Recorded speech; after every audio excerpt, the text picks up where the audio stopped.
Hello বন্ধুরা, আজ হচ্ছে গত শনিবারের সারাদিনের রুটিনের একটা পিকচার। আগে ছিলাম একটা অনুষ্ঠান দেখতে,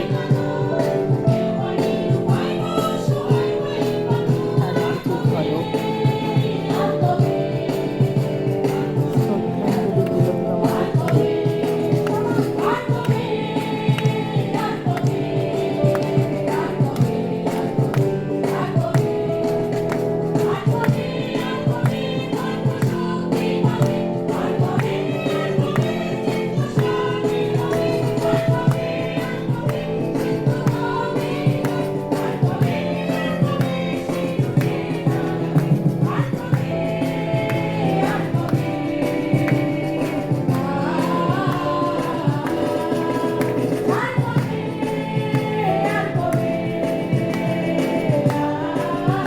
উপস্থিত ছিলেন অনেক নামি দামি ডক্টররা।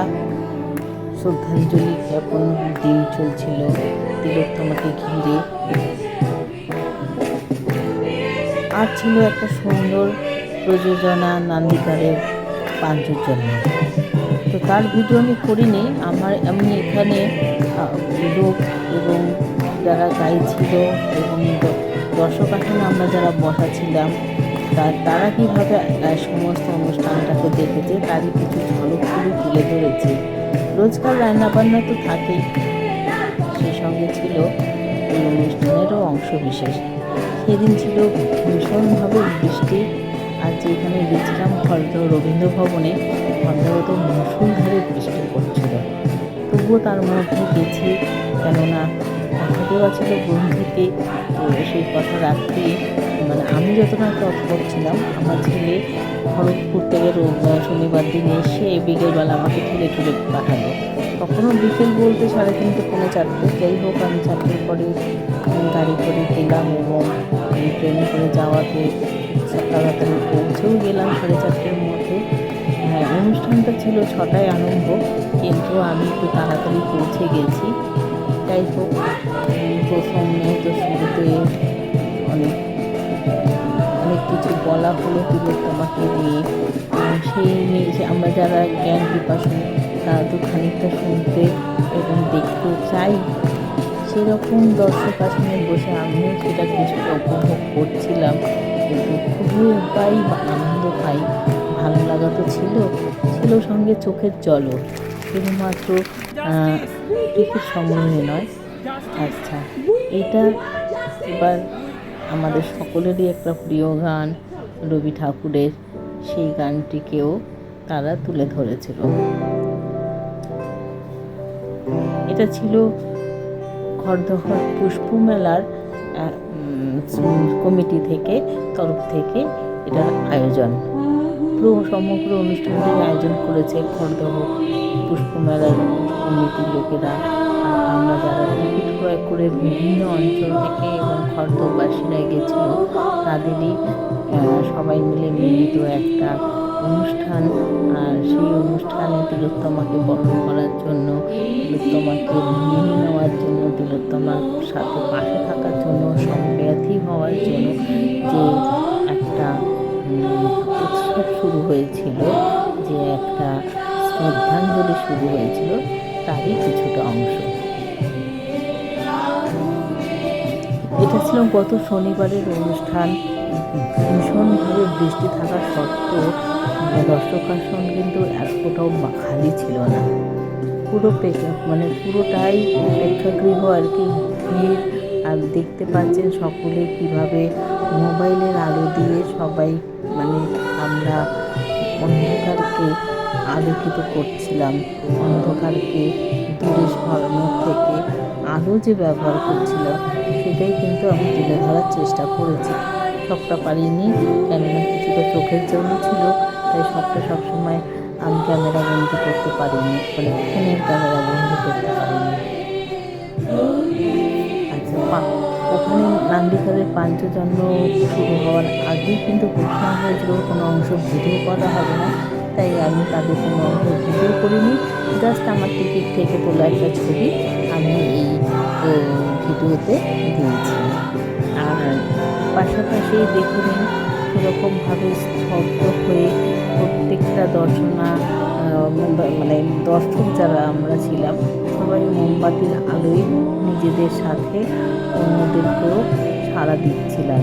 কোথাও যেন তিলোত্তমায় এই স্টেজে, এই প্রেক্ষাগৃহে যেন উপস্থিত ছিল, আমাদের পাশে বসে হয়তো দেখছিল, অনুভূতি ছিল তার, যেরকম আমাদের সাথে মিলেমিশে তার অনুভূতি এবং আমাদের অনুভূতি মিশে গেছিল। বলতে গেলে মনটা এত ভারাক্রান্ত যে কথা আমি গুছিয়ে বলতে পারছি না। আমি এটা আরও আগে ছাড়তে পারতাম, কিন্তু আমি সত্যি কথা বলতে কি নিজেকে সেভাবে তৈরি করে উঠতে পারিনি এখনও, এতদিন ধরে ইউটিউব চালিয়েও। কোথাও যেন নিজের মধ্যেই যেন একটা কাজ হয় মনের ভেতরে, গলা আটকে আসে, শ্বাস বন্ধ হয়ে যায়, কণ্ঠ যেন কেউ চেপে ধরে রাখে, মুখের ভাষা তো হারিয়ে যায়। এরকমভাবে ছোট ছোট ঘটনাগুলোকে তুলে ধরেছি, আবেগ রাখতে পারিনি। আবেগ রুখতে গিয়ে সবাই পারে, আমরা কী করে পারবো, আমরা যে মায়ের জাত।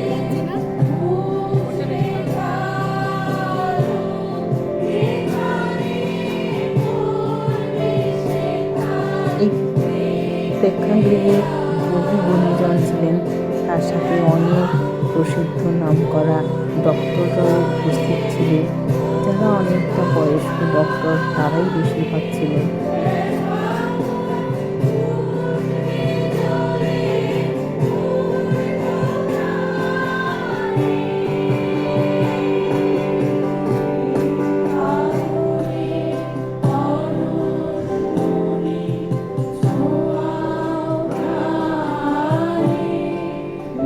চেয়েছিলাম আমার ইউটিউবের বন্ধুদের সঙ্গে আমরা একসাথে সমব্যথী হতে, তার জন্যই এই ভিডিওটুকু করা। এটা কোনো প্রচার বা এটাকে নিয়ে কোনো বাণিজ্যিক চিন্তা কিন্তু এটা করিনি, না হলে এক সপ্তাহ বাদে আমি দিতাম না, আজ 8 দিন বাদে এটি আমি দিচ্ছি।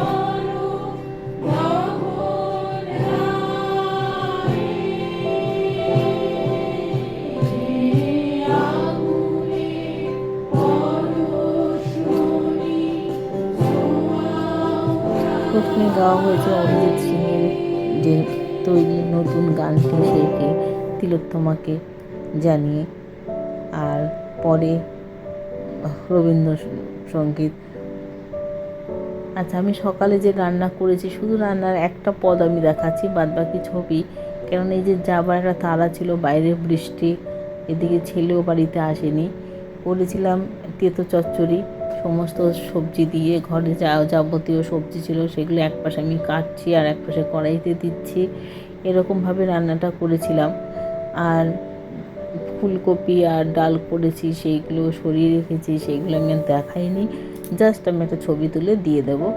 এই যে আমি সজনে আর বরবটি দিয়েছি সামান্য, অল্প একটু 1.5 চামচ তেলে। বরবটিগুলো একটু শক্ত থাকে বলে ওটাকে ভালো করে নুন দিয়ে সামান্য, আমি হলুদ একটু কমই ইউজ করি, কেন অনেকটা হলুদের মধ্যে কিছুটা কিন্তু রং মেশানো থাকে, যেটা আমি পরিবারের জন্য খুব একটা স্বাস্থ্যসম্মত বলে মনে করি না। একটু কষানোর মধ্যে আমি চেষ্টা করি সেইগুলো করতে। যাই হোক, এই বিনস আর কী আছে, সজনে, উচ্ছে, 1 সপ্তাহ আগের তো ভুলে গেছি, আর কি যেন দিয়েছি মনে নেই, বরবটি দিয়েছি, আচ্ছা কুমড়ো, ভাড়ালি মানে থোড়, পেঁপে, এরকম অনেক কিছু, ঝিঙে, যা মানে ঘরে যা যা সবজি ছিল সেগুলো সবই দিয়ে আমি একটা তেঁতো চচ্চড়ির মতন করেছি। ও আরেকটা কি কুডলি না কি বলে, সেটাও ছিল, সেটাও দিয়ে দিয়েছি, এখনও আছে। 1 সপ্তাহ আগে এনেছে, আবারও এনেছে, মানে একটা কিছু আনলে আমার বর সেটা নিয়ে এত বেশি আনে, সে মাছই হোক আর সে সবজিই হোক, মানে আমাদের আর খেতে ভালো লাগে না, সব সবজি দিয়ে তখন চলে যায় শুক্তো, আর না হলে তেঁতো চচ্চড়িতে। তেঁতো চচ্চড়ির মধ্যে এই যে তেঁতো চচ্চড়িটা তৈরি হয়ে গেছে, আলাদা করে কোনো ফ্লেভার পাওয়া যায় না। ও গাজরও দিয়েছিলাম, আচ্ছা মূলো দিয়ে ডাল করেছিলাম, ধনেপাতা যোগে, মটর ডাল, নিরামিষ তো শনিবার, আর করেছি ফুলকপি আলুর ঝাল। যেহেতু বেরোবার তাড়া ছিল,